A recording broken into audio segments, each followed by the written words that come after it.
Kom ons raak intentioneel bewus van die teenwoordigheid van God. God is drie-enig, Vader, Seun en Heilige Gees.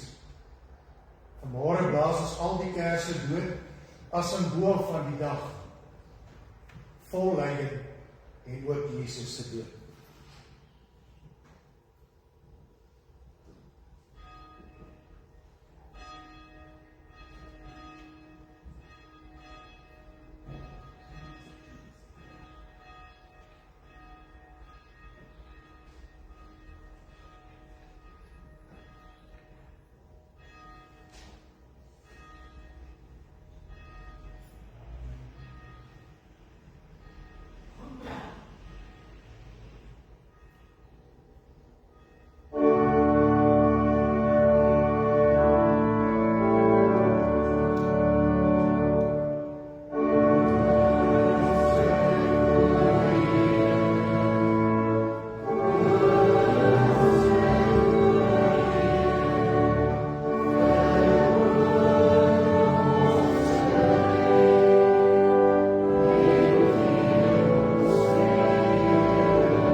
Beskerm my en red my, laat my nie beskaamd staan nie, want by U skuil ek. Laat onskuld en opregtheid oor my die wag hou, want op U vertrou ek. Geliefdes, genade en vrede word aan ons geskenk deur God ons hemelse Vader en die Here Jesus Christus. Amen.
26 vers 26 tot 35 die instelling van die nagmaal.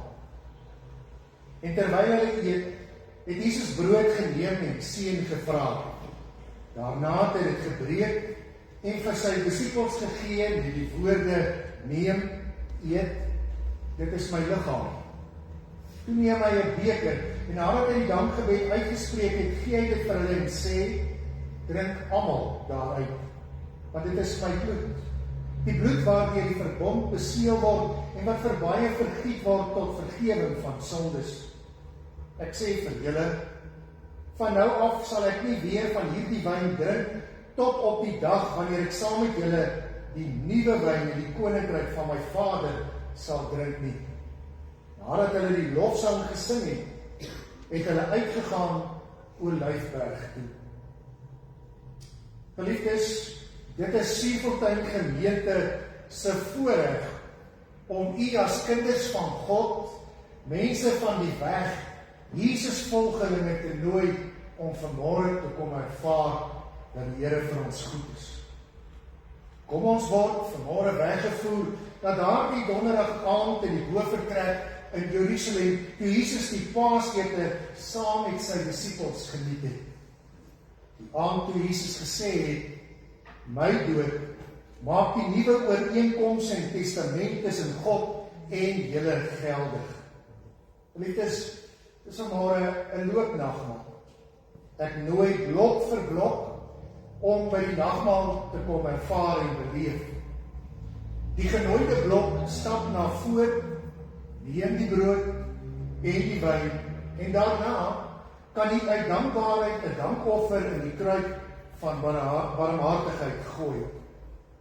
Ons gaan vanmôre begin by die regterkantste blok, die blok aan my regterkant. Daarna die galery, die derde tafel, die blok aan my linkerkant, en die vierde tafel, die blok in die middel. Na elke tafel volg skriflesing en aan die einde daarvan antwoord ons met die amen sonder dat dit aangekondig word. Laat dit met ander woorde so wees. Ek gaan nie vra dat elkeen van julle hierdie geleentheid gebruik vir 'n stil gebed. Raak stil na binne, ervaar en beleef waaroor hierdie dag werklik gaan. Luister na God se stem. Antwoord as u wil in u gedagtes. In daardie tyd sal ons die tafel voorberei.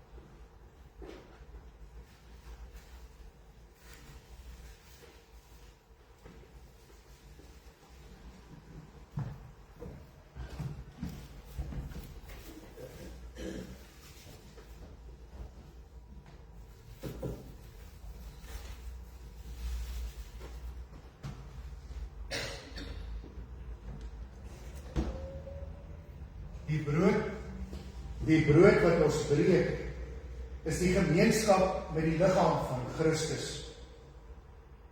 Wanneer ons uit die beker drink, die beker wat ons drink, of die kelkie waaruit ons drink, is die gemeenskap met die bloed van Christus. Kom ons eet, kom ons drink dit tot sy gedagtenis. Dan sê vir die uitgenooides, alles is reg vir die Paasfees om te begin. 'n spesiale ete is voorberei en al die kos staan reg. Kom en kom hou Paasfees.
Daarna kom Jesus met sy disippels by 'n plek met die naam Getsemane. En hy sê vir hulle, sit hier terwyl ek daar gaan bid.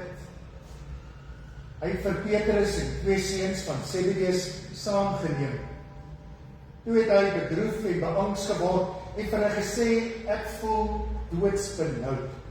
Bly hier en waak saam met my. Hy het 'n entjie verder gegaan en daar gekniel met die gesig teen die grond en gebid, my Vader, as dit moontlik is, laat hierdie lydingsbeker by my verbygaan. Moet nogtans nie doen soos ek wil nie, maar soos U wil. Daarna kom hy na die disippels toe terug en kry hulle aan die slaap. Hy sê toe vir Petrus, kon julle nie eens 1 uur lang saam met my waak nie? Waak en bid, sodat julle nie in versoeking kom nie. Die gees is gewillig, maar die vlees is swak. 'n tweede keer het hy gaan bid en gesê, my Vader, as hierdie lydingsbeker nie by my kan verbygaan, sonder dat ek dit drink nie, laat U wil geskied. Toe hy terugkom, kry hy hulle weer aan die slaap, want van die vaak kon hulle nie hulle oë oophou nie. Hy het hulle weer alleen laat bly en 'n derde keer gaan bid en dieselfde woorde gesê. Toe kom hy na die disippels toe terug en sê vir hulle, slaap en rus julle nog, die uur het gekom, die seun van die mens word in die hande van sondaars oorgegee. Staan op, kom ons loop, kyk die man wat my verraai is hier naby. Daardie oomblik, terwyl Jesus nog praat, kom Judas, een van die 12 daar aan, en saam met hom was 'n groot klomp mense met swaarde en stokke. Hulle is deur die priesterhoofde en die familiehoofde van die volk gestuur. Die verraaier het met die manne 'n teken afgespreek. Hy het gesê, die een wat ek soen, dit is hy, gryp hom. Hy het regtig na Jesus toe gegaan en gesê, goeiemôre Rabbi, en hom gesoen. Maar Jesus sê vir hom, vriend, doen wat jy gekom het om te doen. Toe kom hulle vorentoe, gryp vir Jesus en neem hom gevange. Een van die wat saam met Jesus was, gryp toe sy swaard en trek dit uit. Hy slaan na die slaaf van die hoofpriester en kap sy oor af. Toe sê Jesus vir hom, sit jou swaard terug in sy plek. Want almal wat na die swaard gryp, sal deur die swaard omkom. Of dink jy, ek kan nie my Vader om hulp vra nie? Hy sal dadelik vir my meer as 12 legioene engele beskikbaar stel. Maar hoe sal die skrif dan vervul word wat sê hoe die dinge moet gebeur? Dit was toe dat Jesus vir die klomp mense gesê het, was dit vir julle nodig om met swaarde en stokke uit te gaan om my te vang asof ek 'n rower is? Dag vir dag het ek in die tempel gesit en die mense geleer en hulle het my nie gevange geneem nie. Maar dit alles het gebeur sodat die geskrifte van die profete vervul kan word. Toe het al sy disippels hom in die steek gelaat en weggehaal. Toe dit tyd word vir die fees om te begin, stuur hy sy werkers om vir die uitgenooides te sê, kom, die fees is klaar en ons is reg om te begin.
Matteus 26 vanaf vers 57.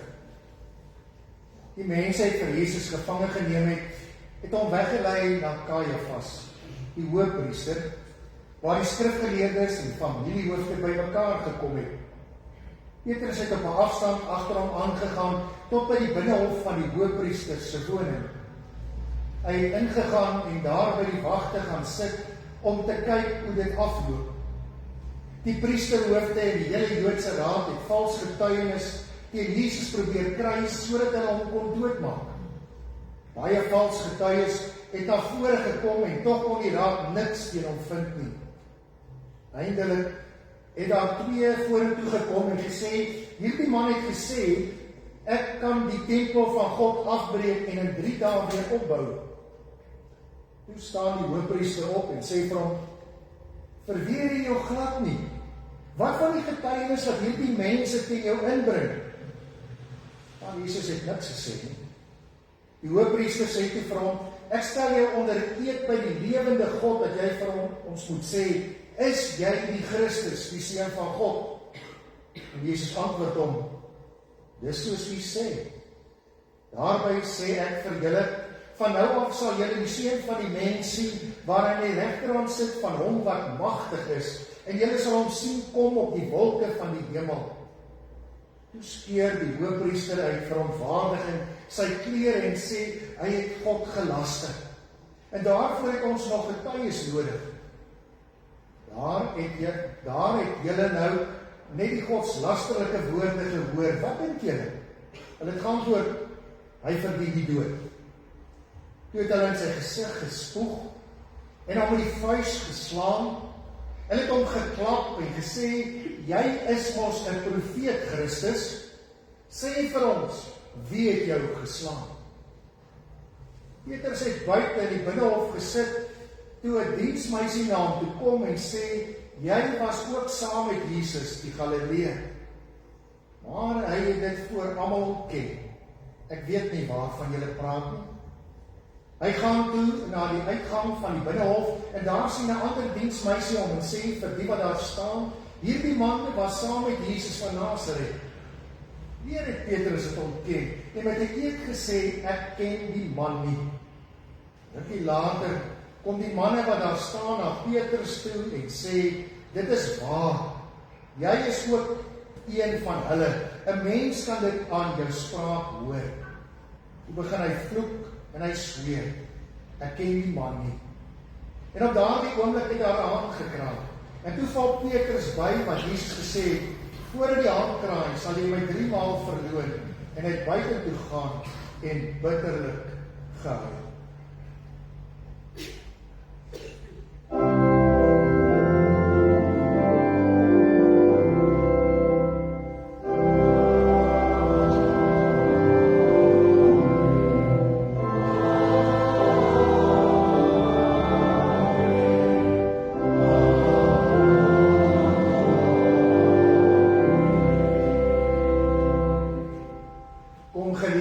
Ons is almal van die Here afhanklik.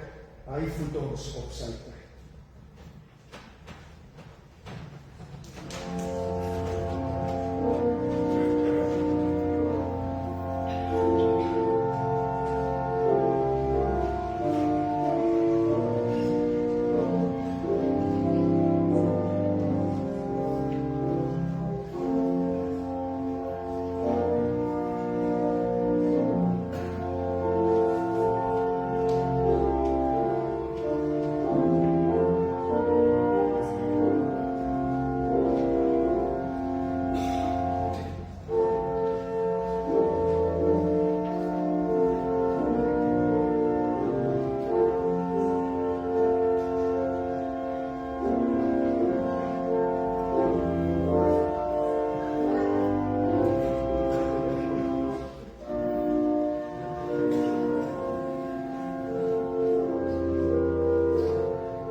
daarna vat die soldate van die gouverneur vir Jesus in die amptswoning in en bring die hele leerafdeling rondom hom bymekaar. Hulle trek toe hulle klere uit en gooi hulle 'n persmantel om. Hulle vleg 'n doringkroon en sit dit op sy kop en gee hom 'n stok in sy regterhand. Toe bespot hulle hom deur voor hom te buig en te sê, ons groet die koning van die Jode. Hulle het op hom gespoeg en die stok gevat en hom oor die kop geslaan. En nadat hulle hom klaar bespot het, het hulle die mantel uitgetrek en weer sy eie klere vir hom aangetrek. Toe lei hulle hom weg om hom te kruisig. Toe hulle uitgaan, kry hulle 'n man van Sirene met die naam Simon en hulle het hom gekommandeer om Jesus se kruis te dra. Hulle kom toe by 'n plek wat Golgotha genoem word, dit beteken kobbeenplek. Daar het hulle hom 'n mengsel van wyn en gal gegee om te drink, maar toe hy dit proe, wou hy dit nie drink. Hulle het hom gekruisig en sy klere verdeel deur te loop. En daarna het hulle gaan sit en by hom wag gehou, en bo in sy kop het hulle die aanklag teen hom in skrif aangegee. Dit is Jesus, die koning van die Jode. En saam met hom het hulle ook 2 rowers gekruisig, een regs en die ander een links van hom. Die mense wat daar verbygeloop het, het Jesus gelaster. Hulle het die kop geskit en gesê, jy wat die tempel afbreek en in 3 dae ophou, red jouself, en as jy die seun van God is, en kom van die kruis af. Net so die priesterhoofde saam met die skrifgeleerdes en die familiehoofde ook gespot en gesê, ander het hy gered, maar homself kan hy nie red nie. Hy is ons die koning van Israel. Laat hy nou van die kruis afkom en ons sal in hom glo. Hy het op God vertrou. Laat God hom nou red as hy dan behaag aan hom het. Hy het immers gesê, hy is die seun van God. Op dieselfde manier het die rowers wat saam met hom gekruisig is, hom ook beledig.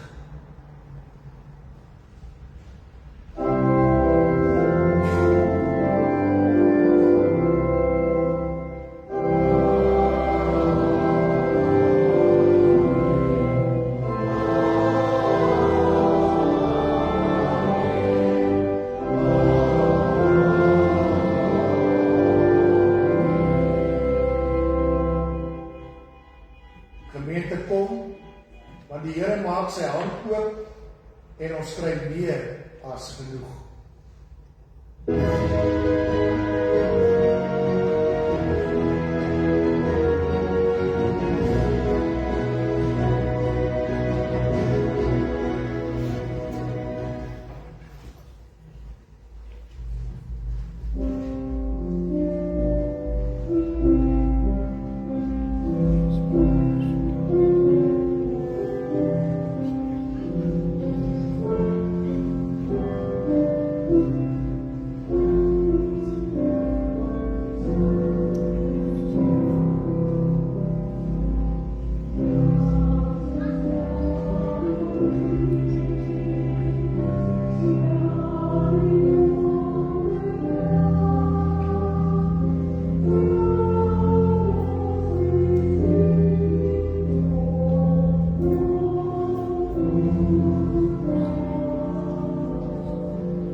bedien wil word, is almal bedien.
Van 12 uur af het daar duisternis oor die hele land gekom en dit het tot 3 uur geduur.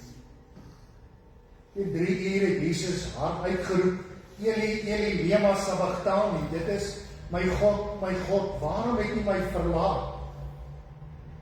Party van die wat daar gestaan het het gehoor en gesê, hy roep vir Elia. Een van hulle hardloop toe gou, vat 'n spons en maak dit vol suur wyn en hou dit op 'n stok vir hom om te drink. Maar die ander sê, wag, laat ons kyk of Elia hom kom red. Jesus het weer hard uitgeroep en die laaste asem uitgeblaas.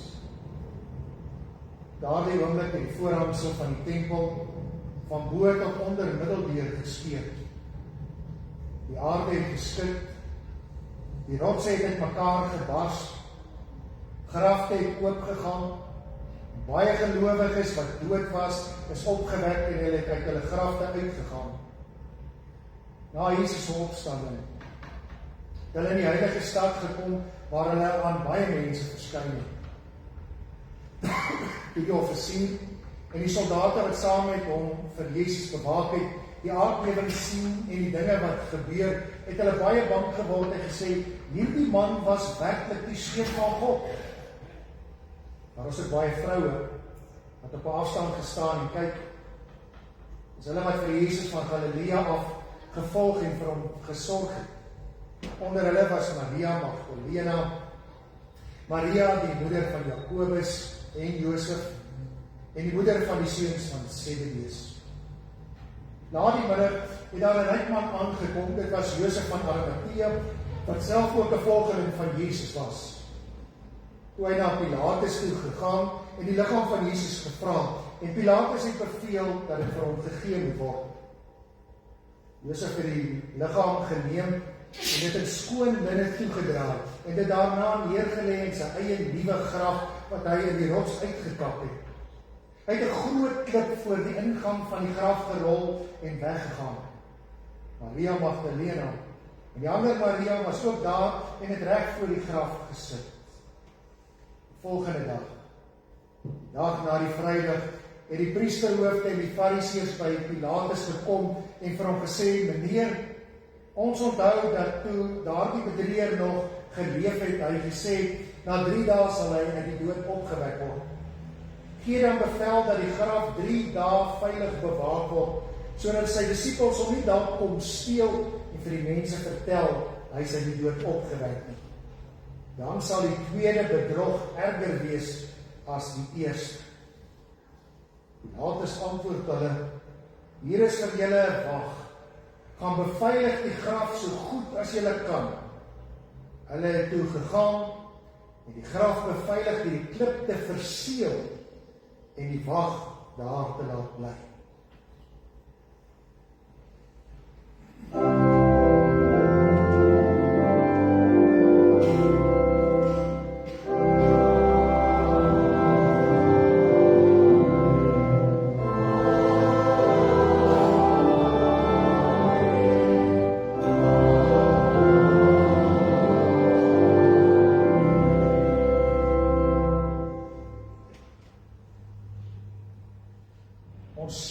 jouself nou voor om in stilte uit mekaar te gaan.